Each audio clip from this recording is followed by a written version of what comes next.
नमस्कार। वक्त हो चला है आज की ताजा तरीन अहम खबरों का और मैं आपके साथ हूं अखिलेंद्र कुमार गुप्ता। तो आइए रुक करते हैं आज की विशेष खबर की ओर। क्षण भर के भगवान नाम संकीर्तन से ही इस देव दुर्लभ मानव जीवन को मिल जाता है मोक्ष। कथा व्यास पंडित श्री प्रकाश चंद्र पांडे विद्यार्थी जी।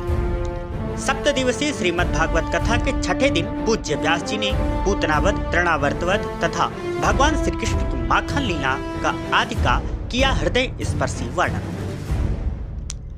खबर उत्तर प्रदेश के जनपद अयोध्या के रुदौली से है, जहां भागवत कथा का सप्त दिवसीय कार्यक्रम बड़े ही हर्षोल्लास के साथ मनाया जा रहा है। भागवत कथा एक नाव के समान है, जिसे चलाने के लिए कोई नाविक रूपी सद्गुरु, कथावाचक या संचालक होना चाहिए।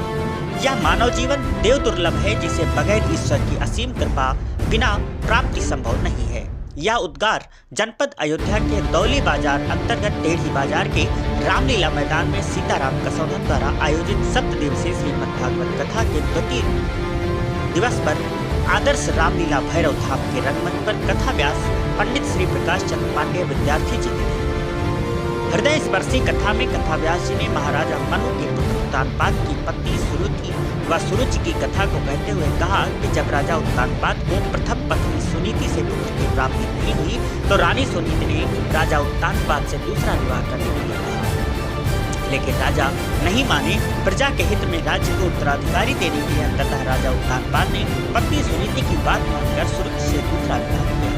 राजा उत्तानपाद रानी सुनीति व सुरुचि दोनों से अपार प्रेम करते थे। समय व्यतीत होने पर रानी सुनीति के जब कोई संतान नहीं हुई, तो वह वन में एकाकी जीवन व्यतीत करने के लिए चली गई। इधर रानी सुरुचि को राजा का बहुत ही अपार प्रेम प्राप्त हुआ। समय अनुकूल रानी सुरुचि को उत्तम नाम का पुत्र पैदा हुआ। उधर भक्ति और ईश्वर तपस्या में भी रानी सुनीति के वन में ध्रुव नाम का पुत्र पैदा हुआ, जो माता से प्राप्त संस्कारों से अत्यधिक ईश्वर भक्त हुआ। रानी सुरुचि के विवाह पूर्व यह वचन लिया था कि हमारा पुत्र ही राज सिंहासन पर बैठने का अधिकारी होगा। एक दिन रानी सुनीति का पुत्र महाराजा उत्तानपाद की गोद में बैठ गया। रानी सुरुचि ने उसको अपमानित करके कहा कि तुम राजा की गोद में बैठने के अधिकारी नहीं हो, जाओ भगवान की गोद में बैठो। माता का ऐसा अपमान से ध्रुव परम पिता परमात्मा की भक्ति को प्राप्त करने के लिए 5 वर्ष की अवस्था में घोर तपस्या की, जिससे प्रसन्न होकर श्रीहरि ने वरदान देते हुए कहा कि मेरे प्रिय भक्त ध्रुव, मैं तुझे वह निश्चल ध्रुव स्थान देता हूँ जो सूर्य चंद्र आदि ग्रहों, सभी नक्षत्रों और सप्त ऋषियों से भी ऊपर रहोगे। आज भक्त ध्रुव ईश्वर की भक्ति के कारण ध्रुव नक्षत्र बनकर आकाश में चमक रहा है। राजा के दूसरे पुत्र उत्तानपाद को राजपाट प्राप्त हुआ, लेकिन विलासिता के कारण उनका अंत हो गया। राजा ध्रुव ने राजपाट संभाल कर एक आदर्श पुत्र व राजा का धर्म निभाकर मोक्ष को प्राप्त किया। कथा व्यास जी ने कहा कि परहित सरिस धर्म नहीं भाई, पर पीड़ा सबनी अधिमाई। उन्होंने कहा कि दूसरों का हित करने से बढ़कर कोई धर्म नहीं है, लेकिन किसी को पीड़ा देने से ज्यादा कोई पाप भी नहीं है। साथ ही सप्त दिवसीय श्रीमद् भागवत कथा के छठे दिन पूज्य व्यास जी ने पूतनावध, तृणावर्तवध तथा भगवान श्री कृष्ण की माखन लीला आदि का वर्णन हृदय स्पर्शी वर्णन किया, जिसको सुनकर सभी श्रोता मंत्रमुग्ध हो गए और देर रात तक श्रीमद् भागवत कथा की गंगा में गोता लगाते रहे। कथा में उपस्थित महिलाओं से आह्वान करते हुए राजजी महाराज ने कहा कि अपने बच्चों को अंग्रेजी जरूर पढ़ाइए, लेकिन उनको गायत्री मंत्र तथा हनुमान चालीसा अवश्य सिखाइए। बच्चों में संस्कार दीजिए। जब आपके बच्चे संस्कारित रहेंगे तो उनका जीवन बहुत अच्छा रहेगा। उन्होंने कहा कि हमारा जीवन सात्विक और धार्मिक होगा, तभी गृहस्थ जीवन सफल रहेगा। कथा विराम होने पर यजमान सीताराम कसौधन ने सपत्नी भगवान भागवत की आरती कर प्रसाद वितरण किया। कार्यक्रम में सहयोगी के रूप में संतोष कुमार कसौधन, पवन कुमार कसौधन, सत्येंद्र प्रकाश शास्त्री, नेमचंद कसौधन आदि का सराहनीय योगदान रहा। आज श्रीमद् भागवत कथा के पावन अवसर पर श्री सीताराम कसौधन जी सपरिवार, उनके सभी परिजन, रिश्तेदार, रुदौली बाजार के बहुत से भक्तगण, टिकैत नगर अध्यक्ष श्री जगदीश प्रसाद गुप्ता, सीताराम बाल विद्या मंदिर के प्रबंधक श्री ओम प्रकाश गुप्ता, हम सभी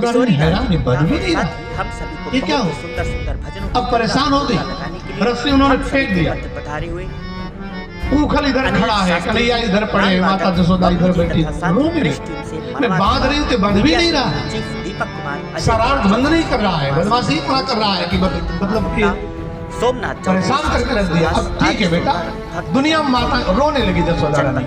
दुनिया में माताओं के बेटे होते हैं ना, माँ को सुख देते हैं, तू मुझे दुख दे रहा है, चल ठीक है तुझे ही लेके बैठी रहूंगी। नंद बाबा आएंगे, रोटी मांगेंगे, कह दूंगी जब आप पूरे ब्रजमंडल को उड़ा ले जाएगा। बवंडर समझ रहे ना, चक्रवात तूफान। जसोदा मैया ने सोचा लाला को जकड़ के पकड़, माता जसोदा ने कन्हैया को खूब संभाल के पकड़ लिया। बवंडर आ गया नंद बाबा के महल तक। भगवान को लगा माँ मुझे बचाना चाहती है और पेड़ावल मुझे उड़ाना चाहता है। अगर माँ की गोद में मैं बैठा ही रहूंगा तो मेरे चक्कर में माँ अगर उठेगी उड़ जाएगी, मैं तो भगवान हूँ, परमात्मा हूँ, बड़े ऐश्वर्य संपन्न हूँ, मैं तो समझ जाऊंगा माँ गिर गई अगर चक्रवात में तो फिर चोट कर देगा। भगवान कृष्ण ने सोचा कि माँ मुझे जल्दी से गोद से उतार दी, तो उतार नहीं रही थी जसोदा रानी। भगवान अपना वजन बढ़ाना सोचा, थोड़ा थोड़ा बढ़े, बढ़ते बढ़ते बढ़ते बढ़ते इतने भारी हो गए यशोदा माँ संभाल नहीं पा रही थी, घबरा गई। इतना लाला मेरा इतना वजनदार हो गया